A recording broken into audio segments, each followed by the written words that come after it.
প্রতিকূল আবহাওয়ার কারণে একদিনের বিলম্বের পর অবশেষে সফলভাবে উৎক্ষেপণ করা হলো স্পেসএক্সের ক্রু 11 মিশন। 2025 সালের 1 আগস্ট ফ্লোরিডার মেরিট আইল্যান্ডে অবস্থিত নাসার কেনেডি স্পেস সেন্টারের লঞ্চ কমপ্লেক্স 39A থেকে ফ্যালকন 9 রকেটের মাধ্যমে এই মহাকাশযানটি উৎক্ষেপণ করা হয়। এটি নাসার কমার্শিয়াল ক্রু প্রোগ্রামের আওতায় পরিচালিত একটি গুরুত্বপূর্ণ পদক্ষেপ।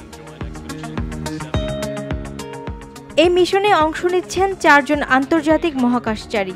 নাসা থেকে মিশন কমান্ডার জেনা কার্ডম্যান, পাইলট হিসেবে মাইকেল ফিনকে, জাপানের মহাকাশ গবেষণা সংস্থা থেকে মিশন স্পেশালিস্ট কিমিয়া ইউই এবং রাশিয়ার মহাকাশ সংস্থা থেকে কসমন্ড ওলেগ প্লাটন।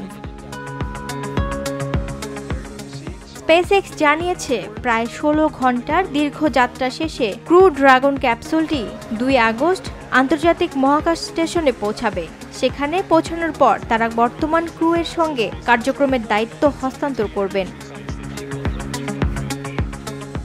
এই আন্তর্জাতিক দলটি মহাকাশ স্টেশনে প্রায় 6 মাস অবস্থান করবে। এই সময়ে তারা বিভিন্ন গুরুত্বপূর্ণ বৈজ্ঞানিক গবেষণা, প্রযুক্তি পরীক্ষা এবং স্টেশনের রক্ষণাবেক্ষণের কাজ পরিচালনা করবেন।